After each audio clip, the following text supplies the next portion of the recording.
നമസ്കാരം. ഇൻഫർമേഷൻ മീഡിയയുടെ പുതിയൊരു വീഡിയോസിലേക്ക് എല്ലാ കൂട്ടുകാർക്കും ഒരിക്കൽ കൂടി സ്വാഗതം.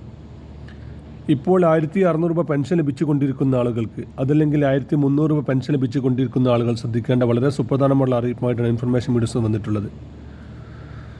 നമുക്കറിയാം, പെൻഷൻ ലഭിച്ചുകൊണ്ടിരിക്കുന്ന ആളുകൾക്ക് ഓരോ പ്രാവശ്യം സർക്കാർ ഓരോ നിയമങ്ങൾ കൊണ്ടുവരികയാണ്. ആ നിയമങ്ങളിൽ പറയുന്ന കാര്യങ്ങൾ കറക്റ്റായി ചെയ്തു കഴിഞ്ഞാൽ മാത്രമാണ് തുടർന്നും അവർക്ക് പെൻഷൻ ലഭിക്കുകയുള്ളൂ. അതിൽ അവസാനത്തെ ഉദാഹരണമാണ് പെൻഷൻ മസ്റ്ററിങ്. പെൻഷൻ മസ്റ്ററിങ് ചെയ്യാത്ത ആളുകൾക്ക് പിന്നീട് യാതൊരു തരത്തിലുള്ള പെൻഷനും മറ്റ് ആനുകൂല്യങ്ങളും ലഭിക്കുകയില്ല. എന്നാൽ നമ്മൾ ഇപ്രാവശ്യം നോക്കുന്നത് മസ്റ്ററിങ്ങുമായി ബന്ധപ്പെട്ട കാര്യങ്ങളല്ല. നമുക്ക് തുടർന്നും പെൻഷൻ ലഭിക്കണമെങ്കിൽ നമ്മൾ ശ്രദ്ധിക്കേണ്ട കാര്യങ്ങളെക്കുറിച്ച് വളരെ വിശദമായി നോക്കാം. അതിനു മുന്നോടിയായി ഇൻഫർമേഷൻ മീഡിയയുടെ വീഡിയോസ് നിങ്ങൾ ആദ്യമായിട്ടാണ് കാണുന്നതെങ്കിൽ ചാനൽ സബ്സ്ക്രൈബ് ചെയ്യാൻ മറക്കരുത്. നമ്മുടെ ചാനലിൽ ഒരു തരത്തിലുള്ള മത രാഷ്ട്രീയ കാര്യങ്ങളും വരുന്നതല്ല. ഗവൺമെൻറ്റിൽ നിന്ന് ലഭിക്കുന്ന സേവനങ്ങളെക്കുറിച്ചും ആനുകൂല്യങ്ങളെക്കുറിച്ചും അറിയിപ്പുകളെക്കുറിച്ചും മാത്രമായിരിക്കും വീഡിയോസുകൾ വരുന്നത്. ശ്രദ്ധിക്കുക, ഗവൺമെൻറ് സേവനങ്ങൾ എപ്പോൾ വേണമെങ്കിലും പുതിയ മാറ്റങ്ങൾ വരാം. ഏറ്റവും പുതിയ അറിയിപ്പുകൾ ലഭിക്കാൻ ചാനൽ സബ്സ്ക്രൈബ് ചെയ്ത് തൊട്ടടുത്തുള്ള ബെല്ലൈക്കൺ കൂടി ക്ലിക്ക് ചെയ്യുക. പെൻഷൻ ലഭിച്ചുകൊണ്ടിരിക്കുന്ന ആളുകൾക്ക് ഇനി അങ്ങോട്ട് പെൻഷൻ ലഭിക്കണമെങ്കിൽ അവരുടെ വീടിൻ്റെ അളവ് 2000 സ്ക്വയർ ഫീറ്റിന് താഴെ ആയിരിക്കണം.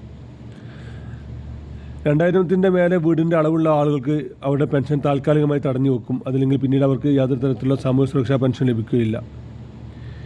ഇതിൽ ശ്രദ്ധിക്കേണ്ട മറ്റൊരു വളരെ പ്രധാനപ്പെട്ട ഒരു കാര്യമാണ്, നമ്മുടെ പേരിലുള്ള സ്ഥലത്ത് നമ്മുടെ മക്കളോ അല്ലെങ്കിൽ നമ്മുടെ മരുമക്കളോ വീടുകളോ എടുത്തു കഴിഞ്ഞാൽ സ്വാഭാവികമായും അതിൻ്റെ ഉടമസ്ഥാവകാശം നമുക്കായിരിക്കും. അങ്ങനെയുള്ള വീടിൻ്റെ അളവുകളും ഇതിൽ പെടുന്നതാണ്. അതുപോലെ തന്നെ നമ്മുടെ സ്ഥലത്ത് നമ്മുടെ മക്കൾ വീട് വെച്ചാലും ഈ ഒരു അളവ് അവർക്ക് ബാധകമായിരിക്കും. അതുകൊണ്ട് തന്നെ നിർബന്ധമായിട്ട് ഇക്കാര്യങ്ങൾ ശ്രദ്ധിക്കുക. അവർക്ക് പെൻഷൻ അർഹതയില്ലെന്നാണ് ഇപ്പോൾ സർക്കാർ പറയുന്നത്. അതുപോലെ തന്നെ ഒന്നിൽ കൂടുതൽ വീടുകളുണ്ടെങ്കിൽ അവർക്കും പെൻഷൻ അർഹതയില്ല.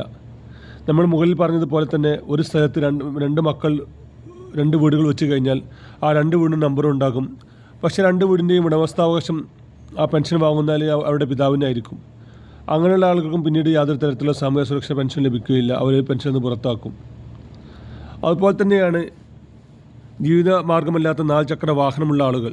ടാക്സി വാഹനങ്ങൾ ഇതിൽ പെടുകയില്ല. ടാക്സി വാഹനമല്ലാത്ത പ്രൈവറ്റ് കാറുകളുണ്ടെങ്കിൽ അവർക്കും പെൻഷൻ അർഹതയില്ല എന്നാണ് ഇപ്പോൾ സർക്കാർ പറയുന്നത്. അവർക്ക് സാമൂഹ്യ സുരക്ഷാ പെൻഷനായി 1600 രൂപ ലഭിക്കുകയില്ല. അതുപോലെ തന്നെ കാർഷിക ആവശ്യത്തിന് ഉപയോഗിക്കാത്ത 1 ഏക്കറിന് മേലെ ഭൂമിയുള്ള ആളുകൾ, അത് നമ്മൾ മുകളിൽ പറഞ്ഞതുപോലെ തന്നെ കുടുംബത്തിൽ ഒന്നാകെ എല്ലാ ആളുടെയും ഭൂമിയിൽ പെടുന്നതാണ്. അങ്ങനെ 1 ഏക്കറിന് മേലെ ഭൂമിയുള്ള ആളുകൾക്കും പെൻഷൻ അർഹതയില്ലെന്നാണ് ഇപ്പോൾ സർക്കാർ പറയുന്നത്.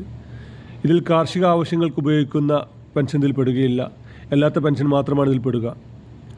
അതുപോലെ തന്നെ ഗവൺമെൻറ്റിൻ്റെ അല്ലെങ്കിൽ അർദ്ധ സർക്കാർ സ്ഥാപനത്തിൽ നിന്നും പെൻഷൻ ലഭിച്ചുകൊണ്ടിരിക്കുന്ന ആളുകൾ, കേന്ദ്ര സർക്കാരിൽ നിന്നും പെൻഷൻ ലഭിച്ചുകൊണ്ടിരിക്കുന്ന ആളുകൾ, ഇവർക്കും വാർദ്ധക്യ പെൻഷൻ അർഹതയില്ലെന്നാണ് ഇപ്പോൾ സർക്കാർ പറയുന്നത്.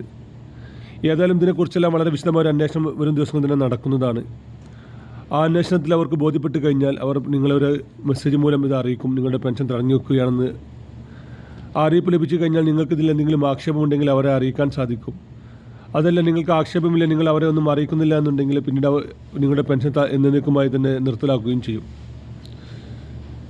അതുകൊണ്ട് തന്നെ ഇങ്ങനെയുള്ള മെസ്സേജുകൾ വന്നു കഴിഞ്ഞാൽ ശ്രദ്ധിക്കുക. ഭൂമിയുടെ കാര്യത്തിലാണെങ്കിൽ അത് കാർഷിക ഭൂമിയാണ് തെളിയിച്ചാൽ മതിയാകും. അതുപോലെ തന്നെ വാഹനത്തിൻ്റെ കാര്യത്തിലാണെങ്കിൽ അത് ടാക്സി വാഹനമാണെന്ന് അവർക്ക് ബോധ്യപ്പെടുത്താൽ മതി. അങ്ങനെ എല്ലാ കാര്യങ്ങളും ഇവർക്ക് ബോധ്യപ്പെടുത്താനുള്ള അവസരം കൂടി ഉണ്ടാകും. ഇങ്ങനെയുള്ള കാര്യങ്ങൾ കൂടി ചെയ്ത് കഴിഞ്ഞാൽ മാത്രമാണ് തുടർന്ന് അവർക്ക് പെൻഷൻ ലഭിക്കുകയുള്ളൂ. അതുപോലെ തന്നെ ഈ മാസം 25-ാം തീയതി മുതലാണ് പെൻഷൻ മസ്റ്ററിങ് നടക്കുന്നത്. നമുക്കറിയാം, മസ്റ്ററിങ് ചെയ്യാത്ത ആളുകൾക്ക് പിന്നെ യാതൊരു തരത്തിലുള്ള സാമൂഹ്യ സുരക്ഷാ പെൻഷൻ ലഭിക്കുകയില്ല.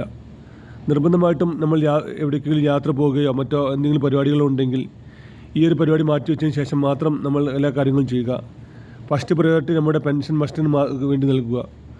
ഒരുപാട് ആളുകൾ പെൻഷൻ മസ്റ്ററിങ് ചെയ്യാതെ പിന്നീട് പെൻഷൻ ലഭിക്കാത്ത ഒരുപാട് ആളുകളുണ്ട്.